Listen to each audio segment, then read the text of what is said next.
দর্শক, আমরা বাচ্য নিয়ে আলোচনা করব।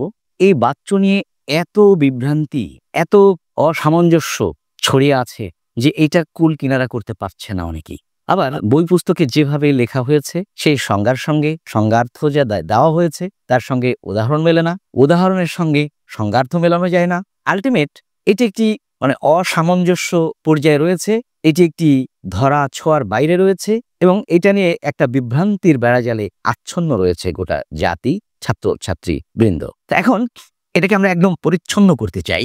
আমি উদাহরণ বাড়াবো না, উদাহরণ বাড়লে শেষে বুঝতে একটু অসরলীকরণ হয়ে যায়। তো সরলীকরণের সাথে আমি এই উদাহরণের মধ্যেই থাকতে চাই এবং বারবার এইটা দিয়ে আমি প্রমাণ করতে চাই যে কোনটা রূপ আসলে কেমন। এটা দেখুন, কর্তাবাচ্য হলো বাচ্যটা কি?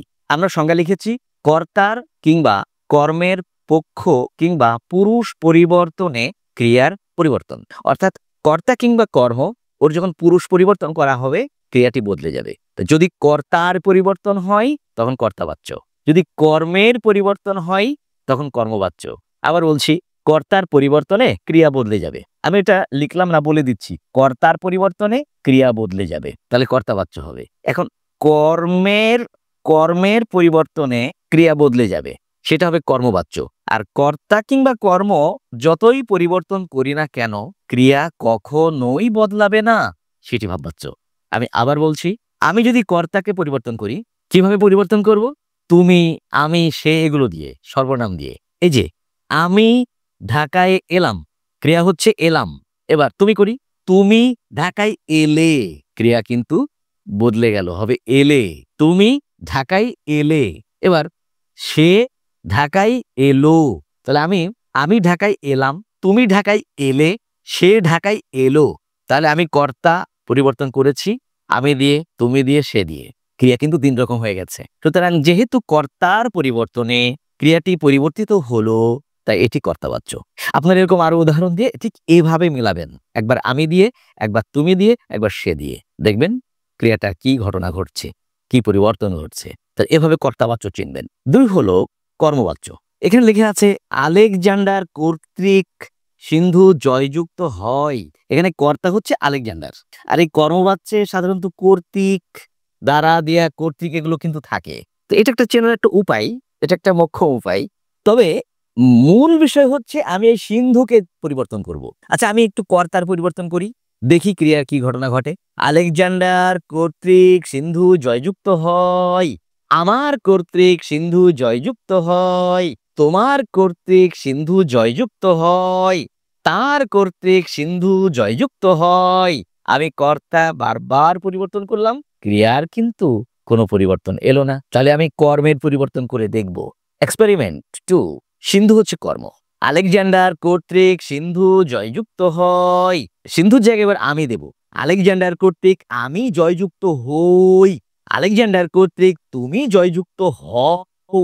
তাহলে এখন ক্রিয়া বদলে গেল, সিন্ধুর জায়গায় আমি তুমি লাগিয়ে দিয়েছি, অর্থাৎ কর্মের জায়গায় আমি তুমি লাগিয়ে দিয়েছি, অমনি কিন্তু ক্রিয়াটা বদলে গেছে। এরকম আপনারা শত শত উদাহরণ দিয়ে এভাবে চেঞ্জ করতে পারবেন। তাতে দেখবেন যে কর্মের পরিবর্তন, কর্মের জায়গায় আমি তুমি সে এগুলো লাগিয়ে দিলে ওই ক্রিয়াটি পরিবর্তন হয়ে যাবে, ওটি হচ্ছে কর্মবাচ্য।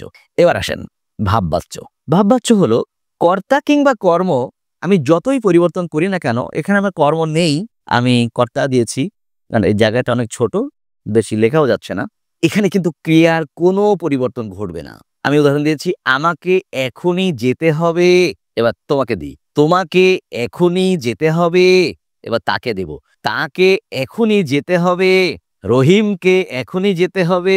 আমি রহিম পর্যন্ত যাব না, কারণ আমি বলেছি যে ওই জিনিসটা কর্তা কিংবা কর্ম ওটার জায়গায় আমি তুমি সে এর মধ্যে থাকতে হবে, তাহলে একদম জলবৎ তরলং হয়ে যাবে, একদম পরিষ্কার হয়ে যাবে বাচ্য। সুতরাং বাচ্য বোঝার আর কোনো ঝামেলা থাকবে না। তাহলে আবার একটু বলে দিই, আমির জায়গায়, কর্তার জায়গায় আমি তুমি সে যেই পরিবর্তন করব ক্রিয়া বদলাবে, ক্রিয়া চেঞ্জ হবে, ওটা কর্তাবাচ্য। কর্মের জায়গায় আমি তুমি সে বসিয়ে দেব, ক্রিয়া বদলে যাবে, ওটি কর্মবাচ্য। আর কর্তা কিংবা কর্ম যতই আমি তুমি সে করি না কেন ক্রিয়ার কোনো পরিবর্তন ঘটবে না, এটি হচ্ছে ভাববাচ্য। বিসিএস এ একটা প্রশ্ন এসেছিল, ডিঙি টেনে বের করতে হবে, কি বাচ্য? এবার আমাকে দেই, আমাকে টেনে বের করতে হবে, তোমাকে দেই, তোমাকে টেনে বের করতে হবে, তাকে দেই তাকে টেনে বের করতে হবে। ক্রিয়ার কিন্তু কোনো পরিবর্তন ঘটলো না, সুতরাং ওটি ভাববাচ্য ছিল। এটি নেট জগতে খুঁজে পাওয়া যাবে। সবাই ভাববাচ্যে উত্তর করেছেন এবং আমি দেখেছি একজন এই ভাববাচ্যের পক্ষে 2-3 পৃষ্ঠা যুক্তি দিয়েছেন। এত যুক্তির কি প্রয়োজন আছে? আর অত যুক্তি পড়ার সময় কোথায়? তাই এই কর্তার জায়গায় আমি তুমি সে দিয়ে দেখব ক্রিয়া চেঞ্জ হয় কি হয় না, হলেই কর্তাবাচ্য। কর্মের জায়গায় আমি তুমি সে দিয়ে দেখব ক্রিয়ার পরিবর্তন ঘটে কিনা, ঘটলেই কর্মবাচ্য। কর্তার জায়গায় কিংবা কর্তের জায়গায় আমি, কর্মের জায়গায় আমি তুমি সে দেব, ক্রিয়ার কোনো পরিবর্তন ঘটবে না, ওটি হচ্ছে ভাববাচ্য। আশা করি বিষয়টা অত্যন্ত পরিষ্কার হওয়ার কথা। এবং এই ক্লাসে যদি আপনারা উপকৃত হন তাহলে আমাদের চ্যানেলটি সাবস্ক্রাইব করবেন।